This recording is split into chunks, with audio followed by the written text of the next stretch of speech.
Hey, welcome to Transform Your Workplace. It's your host, Brandon Laws. Thanks for the download today. This episode is brought to you by Xenium HR. Xenium is supporting small and medium-sized organizations for their people practices, including HR, payroll processing, benefits administration, and a whole lot more. Learn more about Xenium at xeniumhr.com. Okay, today's episode is with Deb Westphal. She is an author, consultant, and a futurist. And according to her, there's a bright future ahead. Businesses should be embracing the changes that are coming with technology and will continue to bring for the future. I think you'll find this to be an eye-opening episode. I sit down with her virtually, of course, and I just learn about the role technology is playing in human connection, and it'll be interesting what the future brings. So enjoy this episode with Deb Westphal. I think you'll really enjoy it. Reach out to me on LinkedIn, Instagram, Twitter, any of those places. I'd love to hear what you thought about this episode. And we got a whole lot more coming for you. Talk to you soon.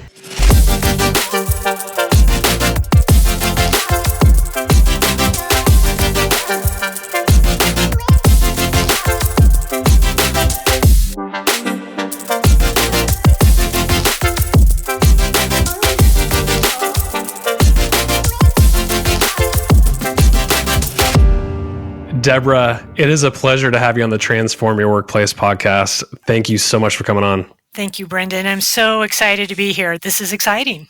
You wrote a book called Convergence, Technology, Business, and the Human-Centric Future. So we're going to talk about the book and just unpack all the ideas in this. But, you know, when it comes to those three things, technology, business, and the human-centric future, when you use the word convergence and you mean those three things coming together, what did you have in mind when you were thinking about those three items? Is it a positive thing? Is it an uncertain future? Like, what was your idea behind this?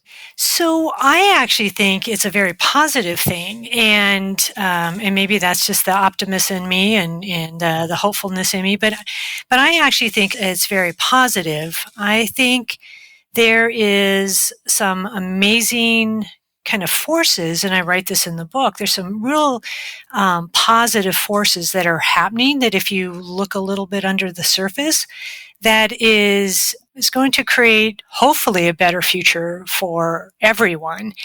And, you know, just a little short analogy is that I use in the book about how these things are converging is I use the Galapagos Islands to kind of demonstrate, if you would, these forces.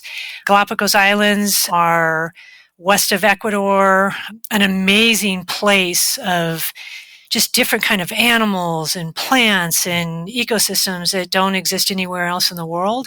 But what makes them special in this area and kind of keeps this area unique is these 5 ocean currents that are coming together to create this wonderful environment that is growing and thriving. And I think those currents represent technology, humanity, and the future of business coming together to create a real positive business environment as well as environment for humanity. I love that analogy because when you think about like the Galapagos Islands, without those 5 currents coming into play, you would not have the Galapagos Islands the way it looks like today. So your point about like having technology, business, and the human-centric piece of it, like without those 3 things together, it's probably not going to shape the amazing future that you're sort of envisioning. Is that what I'm hearing? Yeah, and what's really interesting is there's hundreds of islands there, and there's volcanoes that are creating more islands every day. It's kind of like our businesses. We have big businesses and small businesses, and you know, they're growing and trying to grow, and they're trying to thrive. And that's why I use that analogy, because these major forces, as I said, the humanity, technology, and the true purpose of business is really that undercurrent, these forces that need to be balanced for that healthy environment. And I'm very optimistic that we are seeing some shifts. It's going to take time for sure, but I'm optimistic. I love the optimism because what I want to pull the thread on is the human-centric aspect of this. Because I think if we're thinking oh, these organizations nowadays are more human-centric. And I don't think that you're necessarily saying that. I think you're just saying like having a human-centric organization will make for a better future. But I think most people would say we're becoming less and less human. I mean, you think of the technology, we're less face-to-face, and COVID has brought a lot of that overnight, basically. Pull a thread on that human-centric. How do we have a more human-centric future based on just the increase of technology? Well, I think the pandemic, it showed a couple things, but I don't think we can land right on this was the pandemic and this will forever shape the future. I think we have to look beyond that. And, I talk about humanity really starting to have a voice. And what do I mean by that? Is technology has allowed us to connect to, almost the other 7-8 billion people on the planet. And we're finding people that are like us, shared ideas. We're able to voice our concerns. We're able to pull together groups of people to advocate or to become activists, on whatever it is that we want to kind of change or at least take notice. And so technology is allowing people to connect in ways and communicate in ways that we never had before. And what that's done is it's kind of shifted some power from very closed systems, closed organizations to the larger populace of the world. And I find that very exciting, but I also think positive discourse is really growth. And so we need to allow that to happen.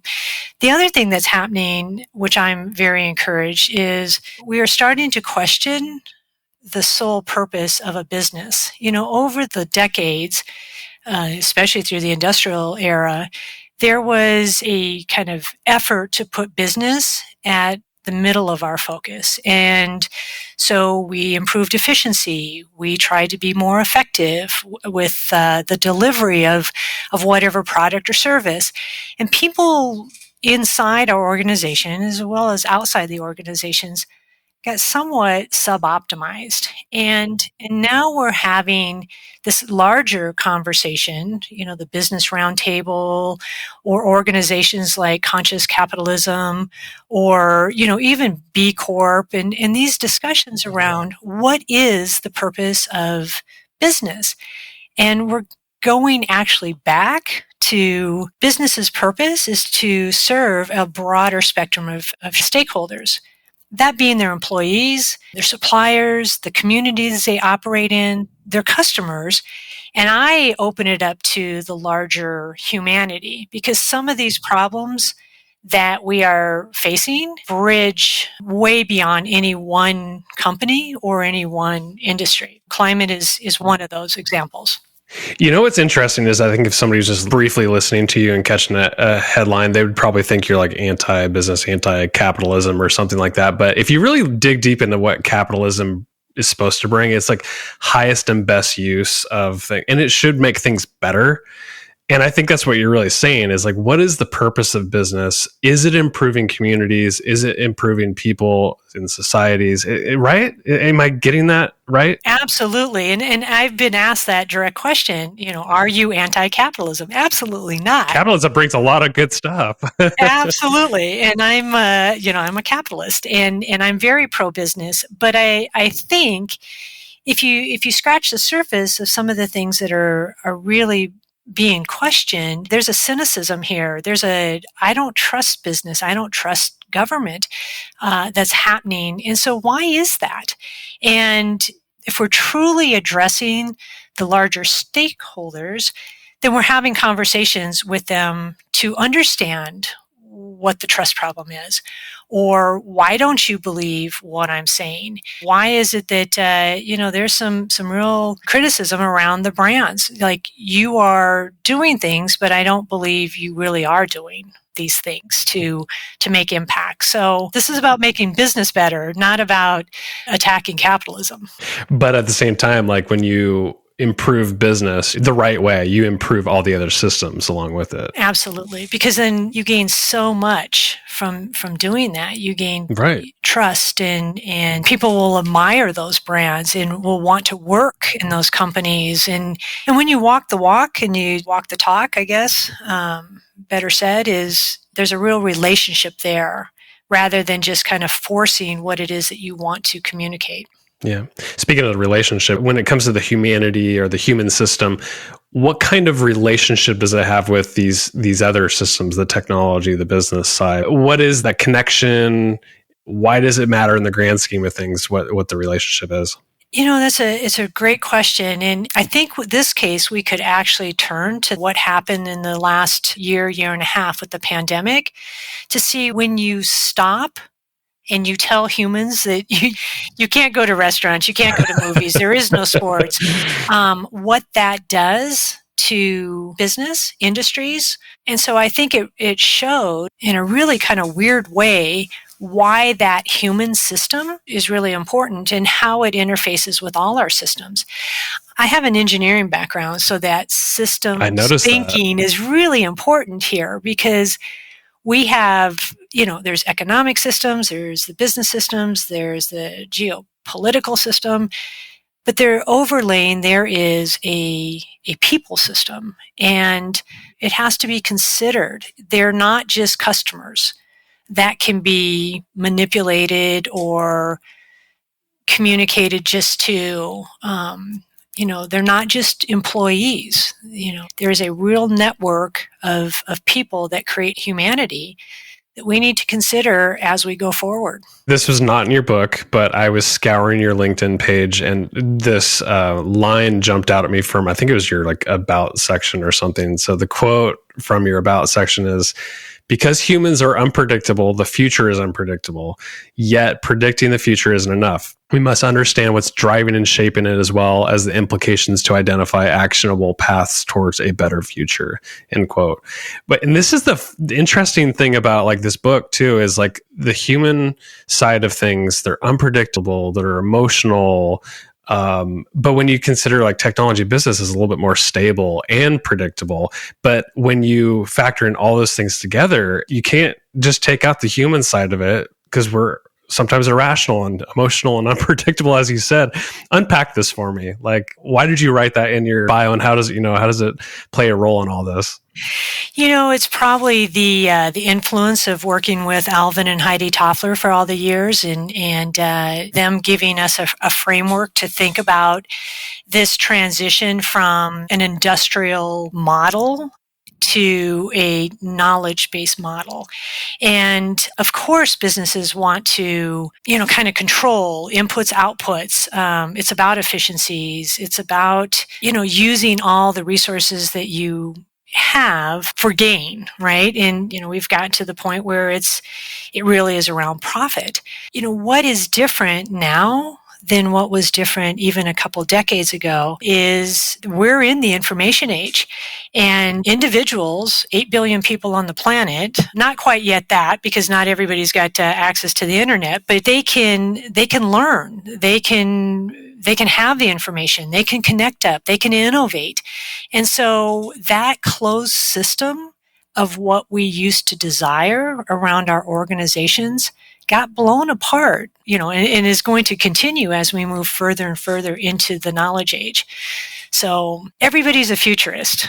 Everybody thinks about the future, whether it's tomorrow or 10 years from now or, 50 years from now. And with all access that people have to information and technology and other people that build things, you can't contain that. There's no way to contain that. And so we're going to have to change how we think about business to work in that environment. Yeah, that's so interesting you bring it up. I'm such a future guy. I think about the future so much. It's kind of sickening. I'm often not in the present moment, unfortunately. But I love technology. I love thinking about what could be. And you brought up that point just about a lot of people have access to the internet nowadays, more so than ever. And I was having this conversation with a colleague today. It's there's so many people, even at the level of poverty, who have an iPhone with access to pretty much all the information in the world to possibly better themselves. And through through capitalism, through business and technology improvements, we're all becoming richer as a result of it, even with just information. And I think there's a lot of opportunity there. And that's why I'm optimistic about the future too. I mean, do you think about it that way, or is there something else that makes you more optimistic? No, I do. I do think about it that way. And I was reflecting on a conversation I had yesterday. A colleague that I worked with, my goodness, probably 10 years ago, reached out, wanted to chat. They're going through a kind of one of those change of life. What do I do about my job? What do I do about my future? Kind of conversations.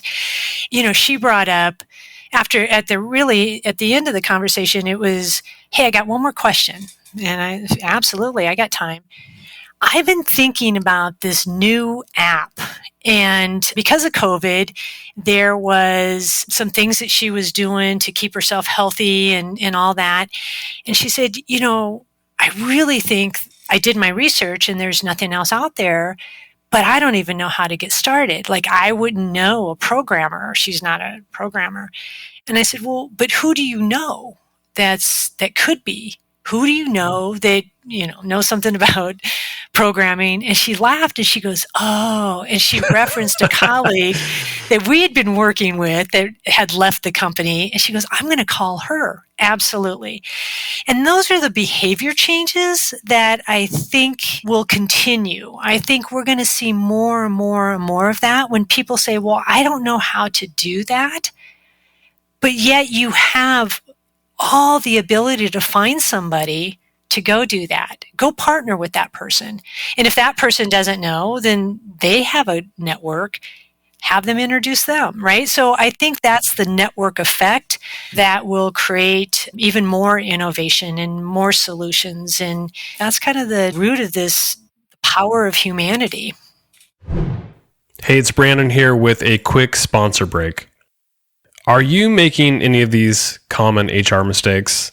Fragmented company culture, inconsistent communication, do-it-yourself diversity and inclusion initiatives, HR and business operations existing in silos? Do any of these sound familiar? Well, if so, you're not alone.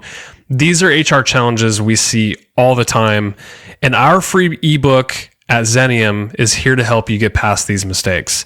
Our latest book breaks down 7 common HR mistakes and outlines the steps you can take to step up your people strategies. Download it today and see how a strong HR strategy can help your people and your company thrive. Download it now at xeniumhr.com/HR-mistakes. That's xeniumhr.com/HR-mistakes. Now back to the show. When it comes to like an individual organization and using these ideas, convergence, like of the technology business and the humanity component of it, what does success look like for an organization who's really thinking about these 3 components and being successful in the future? At a very macro, it's you're profitable and you're responsible, right? You're responsible to those stakeholders. I think in a very simple kind of term is, are you incorporating that responsibility side as a primary decision, right? Think about inside how companies have their dashboard, right? And they're checking their dashboard. They report on it once a week, once a month, once a quarter, whatever that is.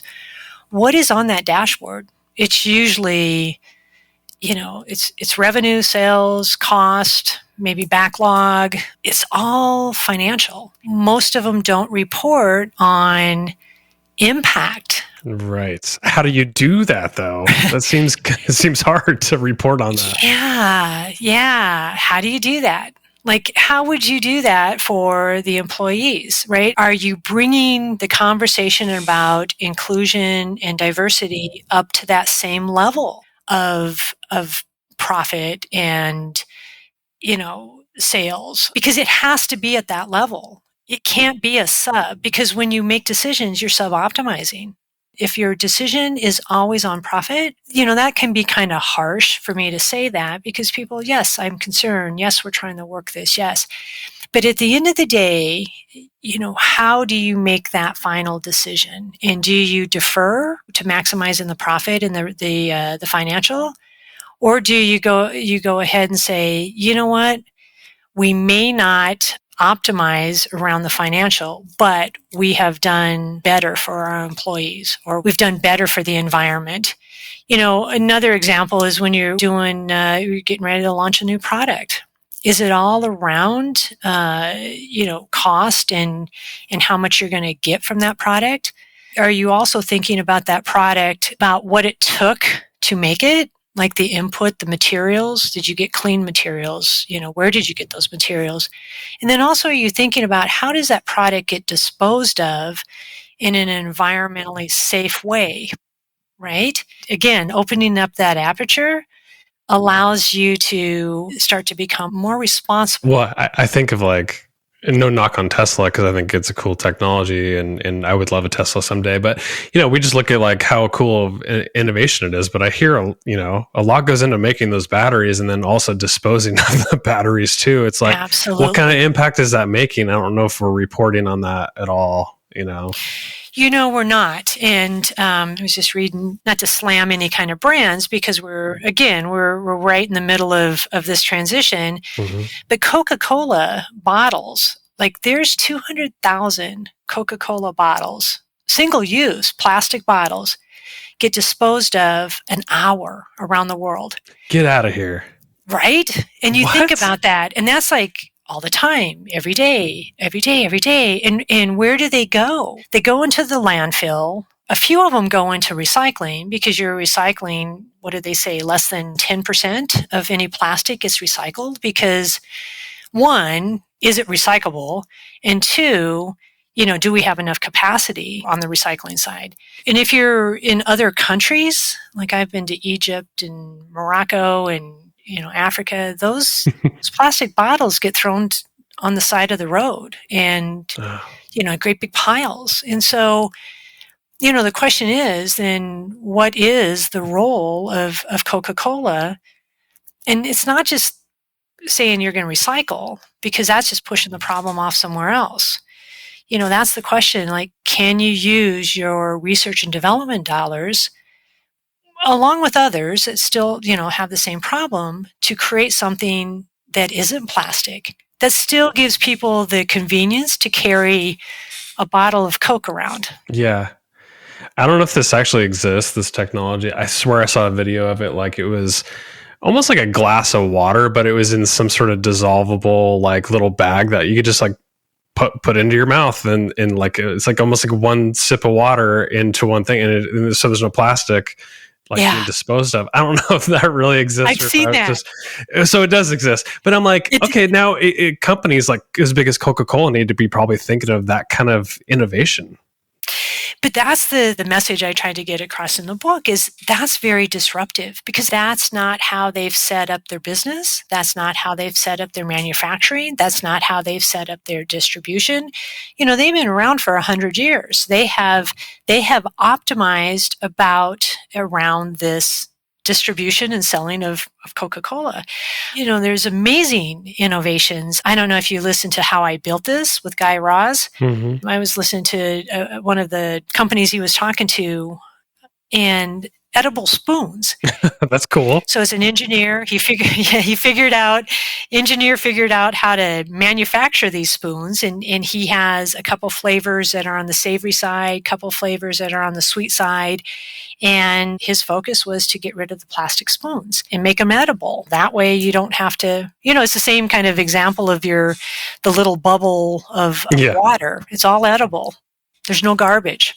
Yeah, that's so fascinating. So Deb, you and I are futurists, obviously, but for those that aren't, whether it's people inside of an organization like leaders, or these public or private sectors, these big organizations that may not be as future focused and just sort of like doing the Coca-Cola thing, just they're optimized for the bottles and whatever they typically have done for 100 years. How do you become more future focused? How do you make a pivot like this to be thinking of social responsibility and all these other components? I think that future thinking resides in all of us. It is how much risk we want to take to shake up the status quo and to shake up what it is that we're doing today. And I think that is kind of the crux is, we've optimized and we've built and we continue to run, and we think about our business schools and how they teach how to run a good business, and these are the levers and this is what you need to do. What's changing now is there's different demands, and that's really scary. It's to really look inside yourself and then look inside your organization and say, I got to disrupt this. I don't know.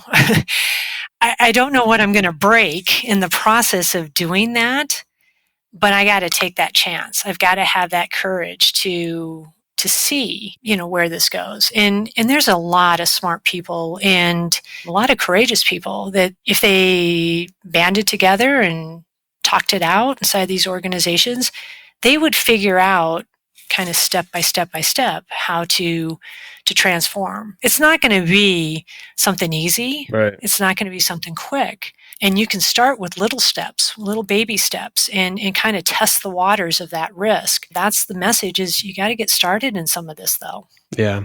Has the last year or so in COVID-19 started getting people to think about this a little bit more? Has it sped up some of this future-based thinking? What's your thoughts there? I do believe that. I do believe that, when everything shuts down and it's very scary and you don't know, that just changes the risk equation right there, because then you have to act. You have to try things that maybe aren't going to work, because you're going into survival mode. And it really is an opportunity for leaders to kind of rethink what they've been doing and why they've been doing it and how they've been doing it. And I do think that there are a lot of instances that we can point to that people are, starting to question and starting to try. There's very few benchmarks out there. I mean, there's really not a whole human-centric organizations. There's pieces and parts that reside in a lot of organizations, but that's where the conversations have to take place. Is,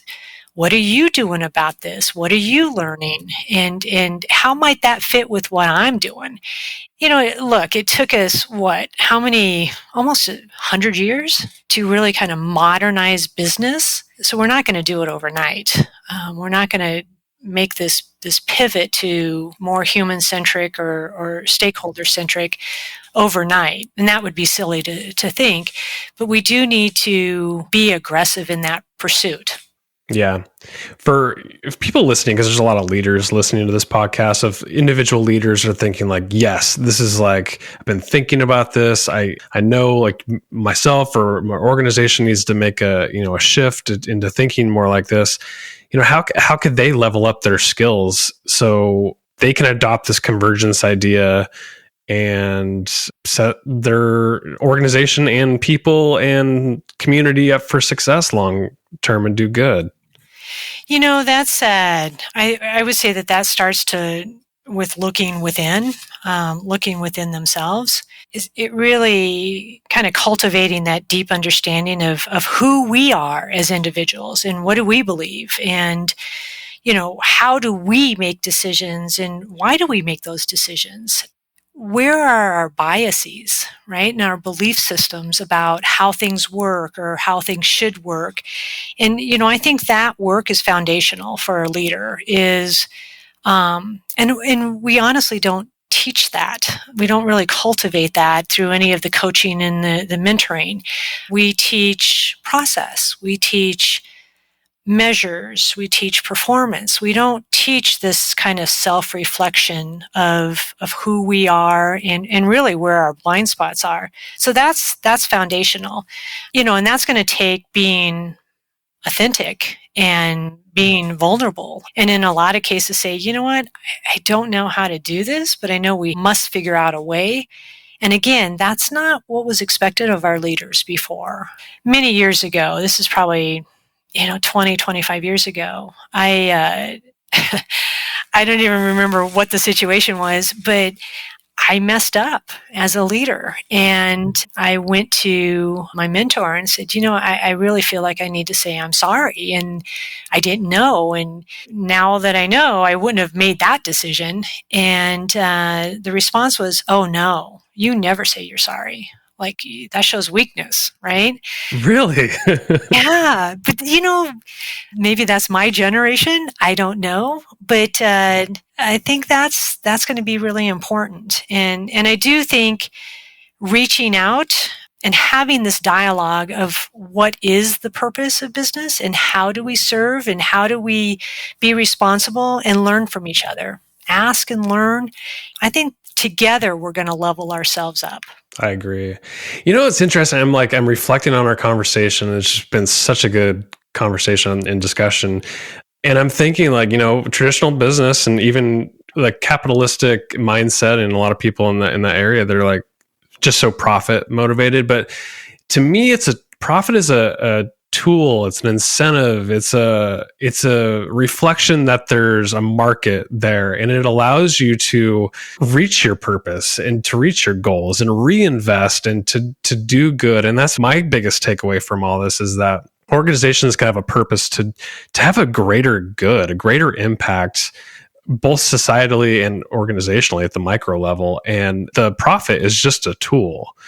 It's just a way to get there. I don't know if you think about it that way, or that's just kind of my takeaway from it.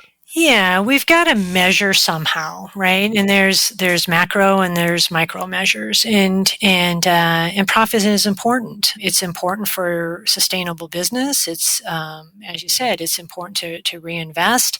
It's interesting to see kind of the life cycle of business. Very few entrepreneurs start with the idea of, I'm going to make a lot of money. They start with this idea of, I'm going to change the world. Yes, exactly. Right. And so, I think that is actually embedded in most companies. I think it gets maybe pushed down or forgotten as they grow, as they struggle, as they try to, focus on how do we grow and where are we going to grow? And, it becomes a kind of a flywheel here. Yes, exactly. Well, to your point, like that, the profit is the measurement tool. So like if you end up looking at that as like, oh, we're not as profitable as we were last year. And it becomes this vicious cycle, I think, of just trying to achieve or exceed last year's growth and profit levels. It's just, I get why people fall into that trap. Actually, it hurts me when I hear people say that, all businesses are evil, or no way. There's no way. That's not right. I do think that there is an immense amount of resource from intellectual and research and development and know-how and just ingenuity inside of businesses that could attack some of these problems. And the question is, how do we unleash that a little bit to balance making profit and work in some of these other problems? Yeah, and then that brings up the whole humanity side of it, which is like, let people be themselves at work and give them the space to think and grow and develop. And I think some of that stuff will come out. I do too. And I think that's a great example of where we lead with process. People are more than just their job description. People are more than what was on their resume.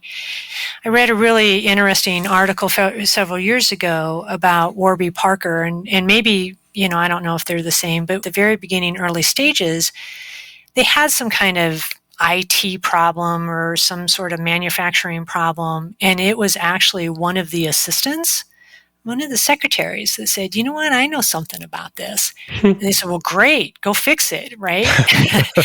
But just because your title, secretary or HR or IT, doesn't mean that you might not have the answer for something that you're not coded for in an organization.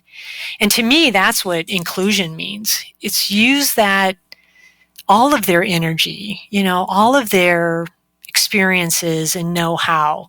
Encourage people to speak out and say, here's the problem, how can we fix it? That allows you to get more, quote unquote, from your workforce, which is what almost every leader is asking for right now. Absolutely. Well, Deb, I kept you a lot longer than I had intended to. This was such a fun conversation. I could literally geek out and talk about future state all day with you. Your book is Convergence, Technology, Business, and the Human-Centric Future. Deb, thanks so much for coming on. What do you want to tell people in parting? Is there anything that you want to point them to? Like anything would be great to close out the conversation. I just hope people walk away and say, I hope they're encouraged to kind of add their energy to this dialogue and to figure some of these things out. And I'd like to hear from them. They can go to my website. They can reach out to me. It's a dialogue. It really is a dialogue. And I think that's what we as leaders and as members of society need to engage and learn and solve. Anywhere that people can connect with you or get your book or anything like that? Yeah, my website is Deborah Westphal, just deborahwestphal.com. And I'm on LinkedIn. You can find me, Deborah Westphal, on LinkedIn. I would love to have people reach out and continue the discussion. Deborah Westphal, thanks for coming on the podcast. Thank you so much.